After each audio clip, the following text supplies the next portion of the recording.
गुलाब लगारी भरसा शेख भिरकियो शाख ज़ौर माइनर मीरान खोरी माइनर सूमर की शाख के लगल घारा बंद न थी सघिया।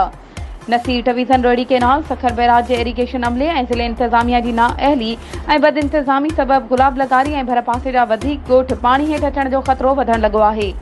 गुलाब लगारी जी यूसी माणिक लगारी ऐं यूसी हाजी अलाह ॾिनो सिरेवाल जे ॻोठनि खे मथे ॼाणायल शाखुनि जी पुछड़ियुनि वारे हिसे मां